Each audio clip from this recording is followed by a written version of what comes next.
আশা করি সবাই ভালো আছেন, আমরাও ভালো আছি। আপনাদের সবাইকে আমার পূর্বাজ লাইফস্টাইলে স্বাগত জানিয়ে আজকের আর একটা নতুন ব্লগ শুরু করছি। তো আজকে হলো গিয়ে, আগে বলে নিই, আজকে হলো গিয়ে বুধবার আর এখন বাজে হচ্ছে 11:30। তো সকাল থেকে তো কাজকর্ম যা করার করে নিয়েছি। আজকে প্রচণ্ড খাটুনিটা একটু বেশি গেছে, সকাল থেকে আজ বহু কাজ করেছি জানেন। এমনিতে তো ডাক্তার সাহেব এখন সময় পায় না, ঘুম থেকে উঠে ঘরটা ঝাড় দিয়ে বাসি জামাকাপড় ছেড়ে গোপালকে তুলতে হয়, সেটা একটা এক্সট্রা কাজ যোগ হয়েছে। আগে আগে ডাক্তার সাহেব ওইটুকু করে দিত, তো সেই একটা যোগ হয়েছে। যাই হোক, তারপরে তো নানা কাজ ঘর সংসারের তো রয়েইছে, সেসব তো রয়েছে। তারপরে আবার কালকে যে দোকান বাজারগুলো করে নিয়ে এলো, সেসব আমি আর হাত দিইনি। হ্যাঁ, সেইগুলোকে সব সকালবেলায় উঠে গুছালাম, নইলে ঘর একবারে নোংরা হয়ে থাকে না, দেখতে বাজে লাগে। সেই সমস্ত গুছালাম, গুছিয়ে টুছিয়ে তারপরে ডাক্তার সাহেব ঘরেই ছিলেন, চেম্বারে বেরোচ্ছিলেন। তারপরে হঠাৎ এসে আমাকে বলছে, শোনো আমার জন্য রান্না করো না, আমি মেদিনীপুর যাচ্ছি।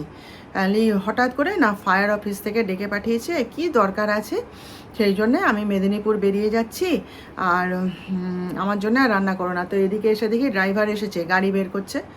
তো তাহলে ব্যাস, যা কিছু কাজকর্ম তো সব হয়েই গেল।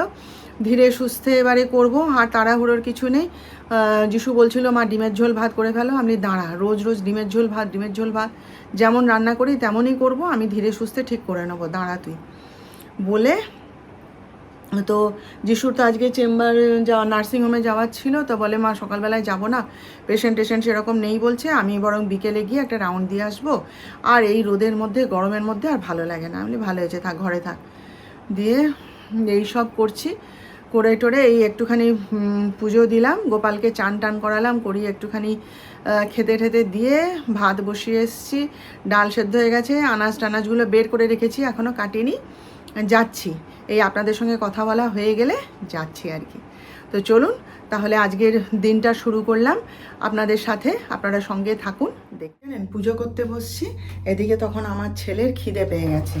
এবার বলে কি, মা তোমার তো পুজো করতে দেরি হবে, তাহলে কি খাবো এখন, চলো আমি কচুরি কিনে নিয়ে আসি। আমি এত বেলায় আমি এখন কচুরি কিনতে যাবো বাবা? বলে বলে তাহলে কি খাবো বলো? আর আমি এত বেলায় এখন কচুরি পাওয়া যায় না।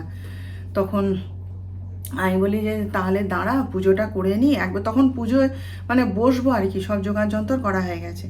বলে কি, তাহলে আমি একটুখানি লুচি আর আলু ভাজা করে নেবো। আমি করতে পারবে? বলে হ্যাঁ পারবো।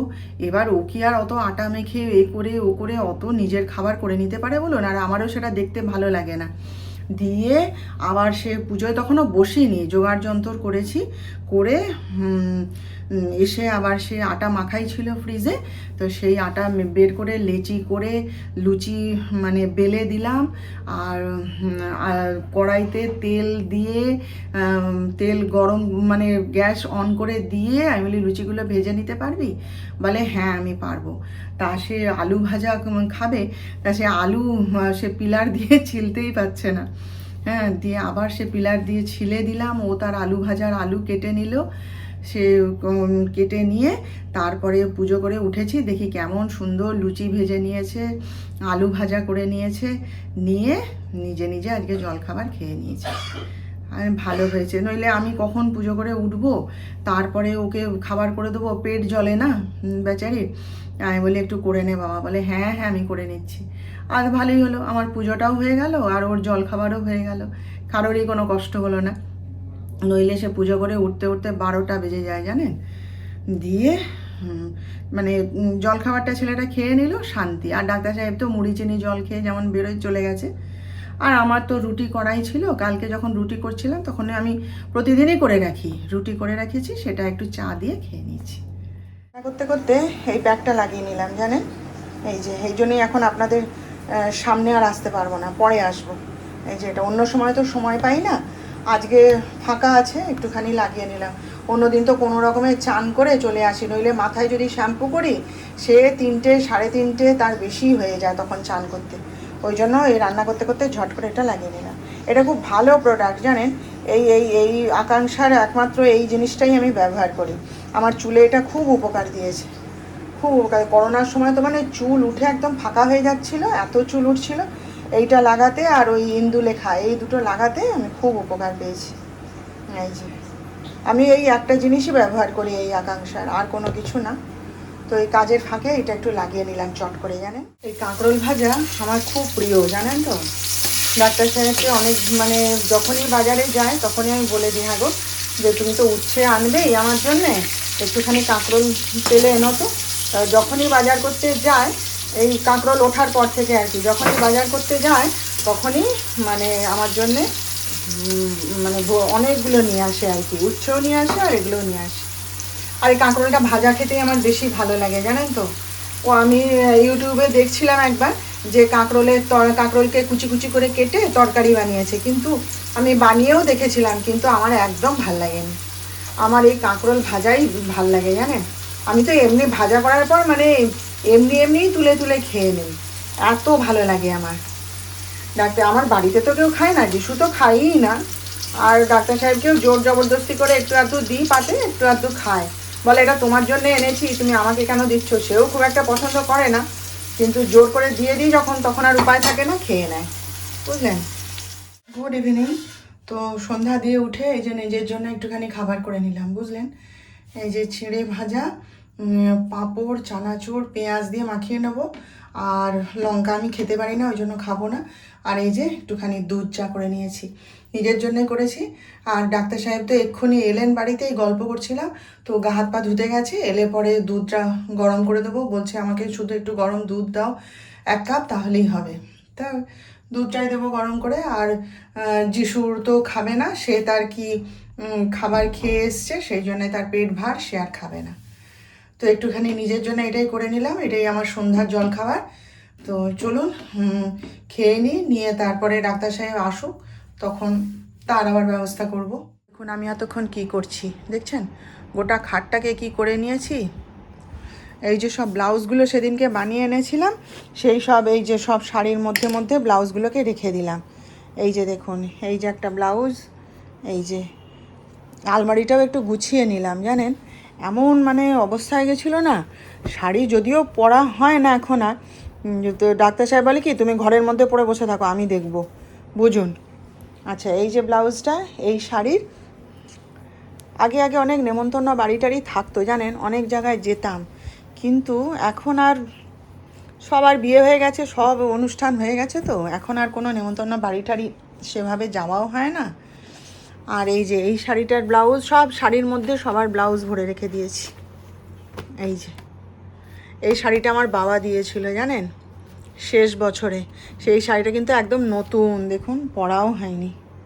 কোথায় পরবো জানি না। ডাক্তার সাহেব বলে কি, তুলে রেখে দাও, ছেলের বিয়ে হলে পরো, তাই হবে। আর এই শাড়ি দুটোর, এই ব্লাউজ দুটোর শাড়ি আমি খুঁজে পাচ্ছি না। এই ব্লাউজ দুটো যে কিসের ব্লাউজ, কোন শাড়ির ব্লাউজ আমি খুঁজে পাচ্ছি না, জানেন, কি সমস্যা। আর এই শাড়িটার একটা ব্লাউজ কিনতে হবে, দেখি আমার ব্লাউজ আছে কি নেই, না হলে একটা ব্লাউজ কিনতে হবে। আর এই শাড়িটা দেখুন, এটা বলছিলাম কাউকে একটা দিয়ে দেবো, ডাক্তার সাহেব বলেন বাবার শেষ স্মৃতি কেন দেবে। এই যে এই শাড়িটা শেষ বছর মানে মারা যাওয়ার আগের বছর বাবা আমাকে এই শাড়িটা দিয়েছিলেন। এই শাড়িটা পরার মতন আর এখন আমার অবস্থা নেই, বয়স নেই আর কি। তো রেখে দিয়েছি, বলছে বাবার দেওয়া শেষ স্মৃতি রেখে দাও, কাউকে দিও না। ভাবছিলাম আমাদের নার্সিংহোমে কাজ করে যে মাসি, তাকে এবারের পুজো এটা দিয়ে দেবো। তো ডাক্তার সাহেব না করছে, বলছে না, রেখে দাও, বাক্সে তুলে রেখে দাও। এই সব শাড়ি বহু পরেছি এক সময়, জানেন, বহু পরেছি, কিন্তু আমার শাড়ি নষ্ট হয় না। লোকের যেমন শাড়ি ছিঁড়ে যায়, এ হয়ে যায়, আমার শাড়ি কিন্তু নষ্ট হয় না। দেখুন এই শাড়িটা কত সুন্দর, এখনও নতুনের মতো রয়েছে, এটা বহু পরেছি এই শাড়িটা। আর এই সব শাড়িগুলো তো তাঁতের শাড়ি, এগুলো কি করব জানি না। এই যে দেখুন এই শাড়িগুলো রেখে দিয়েছি, কাউকে দেওয়ার হলে দিয়ে দেবো, জানেন। এইগুলো সব তাঁতের শাড়ি, আর আমি এখন আর তাঁত পরি না, এগুলো সব নতুন শাড়ি। এই একটা, এটা বহু বছরের শাড়ি পরে আছে, পরার হয়নি। তাঁত আমি পরি না অত, শাড়ি আমার না পরতে এখন কেমন একটা লাগে। এই যে শাড়িটা, এগুলো সব রেখে দিলাম, অনেকে তো দিতে লাগে সব নতুন শাড়ি, তখন নাই তো দিয়ে দেবো, পুজোর সময়ই দিতে লাগবে কতজনকে, সেই জন্য সব এইগুলো এখন গুছাতে নিয়েছি। আর এই যে আমার ঘাড়ের এইটাকে বের করলাম খুঁজে, এটাকে নিয়ে যাব। আমি ট্রেনে উঠলে বা মানে গাড়িতে উঠলেই না আমি ঘুমিয়ে পড়ি, আর তখন ঘাড়ে এমন লাগে না, সে ঘাড় সোজা করতে পারি না, ব্যথায়, জানেন। সেই জন্য এটা কিনেছিলাম, এটাকে বের করলাম, এটা নিয়ে যাব, বেড়াতে যাব যে তখন এটাকে নিয়ে যাব। এটা আর এটা কি করব দেখা যাক, এটা অনেক বছরের জিনিস, দেখা যাক এটা কি করা যায়। এই সব করছি বসে বসে তখন থেকে, বুঝলেন। এই যে গোটা খাটটা দেখুন কি করে রেখেছি, গুছাবো, একটু রেস্ট নিয়ে নিচ্ছি। এতক্ষণ ধরে পুরো আলমারিটাকে গুছালাম, আবার গুছাবো, একটু বিশ্রাম নিই। ডাক্তার সাহেবের সঙ্গে কথা টথা বলছি, খেতে দিলাম, দিয়ে আবার গুছাবো। তো গুছালাম সব, পুরো আলমারিটা, আমার যে স্টিলের বড় আলমারিটা আর কি, স্টিলের আলমারি যেটা, সেটাকে গুছালাম। জানেন কত দিন ধরে হাত দেওয়া হয়নি, সব একবারে মানে ঘন্ট ঘাটা হয়েছিল। কত শাড়ি সব ভিতর দিকে ঢুকে ঢুকে গেছে, সেসবকে টেনে টেনে বের করে করে গুছিয়ে রাখলাম। চোখের সামনে থাকলে না, যখন পরবো তখন সুবিধা হয়, যে কোন শাড়িটা পরবো চট করে বের করে নেওয়া যায়। আর যে ব্লাউজগুলো বানিয়ে এনেছিলাম, তারপরে আরও অনেক ব্লাউজ বাইরে পড়েছিল, সব শাড়ির ভেতরে ঢুকিয়ে রাখলাম।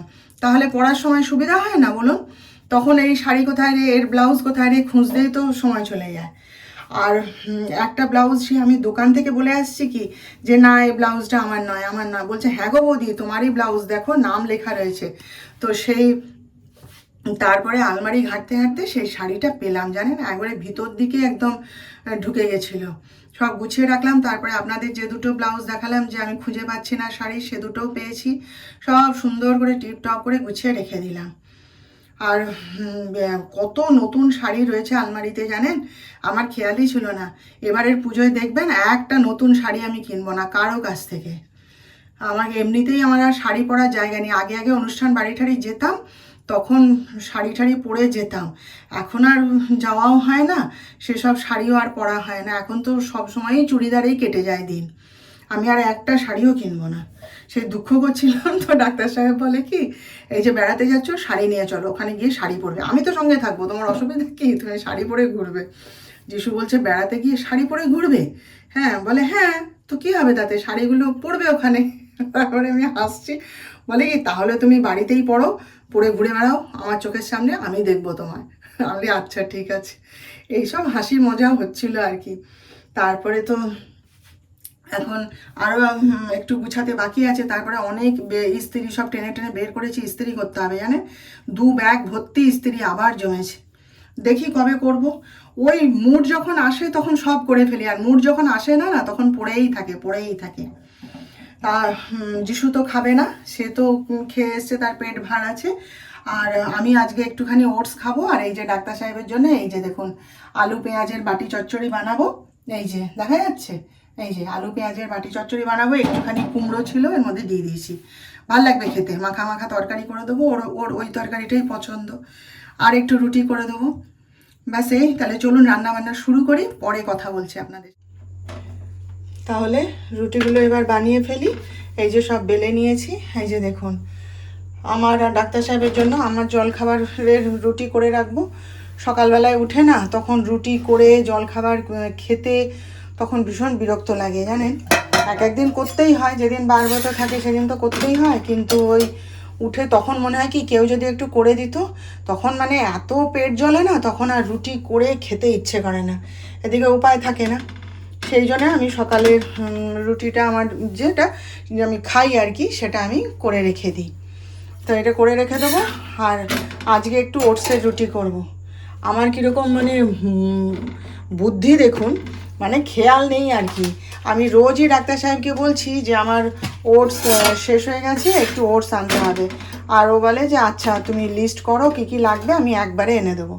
আজকে যখন আমি ড্রামের মধ্যে, যে ড্রামে আমি জিনিসপত্র রেখে দিই আর কি, সেই জিনিসপত্র যখন আমি গুছাচ্ছি, তখন দেখুন তার মধ্যে এতখানি ওটস রয়েছে, দেখছেন। মানে আমার মনেই নেই, আমি এটা ওটা কোনোদিন সুজি কোনোদিন পোহা এই করে খেয়ে যাচ্ছি, আর ওটসটা খেতে পাচ্ছি না। তো এখন আজকে একটুখানি, আজকে এনে দিয়েছে ডাক্তার সাহেব, সেটা তুলে রেখে দিয়েছি, পরে হবে। এটা যখন রয়েছে একটুখানি মানে কুটে নেব আর কি, নিয়ে একটু ওটসের রুটি বানিয়ে নেব আমার জন্য। তাহলে আজকের মতন এখানেই শেষ করলাম। কেমন লাগলো আজকে আপনাদের আমার ভিডিওটা জানাবেন। আর ভালো লাগলে একটা লাইক, শেয়ার ও কমেন্ট অবশ্যই করে দেবেন।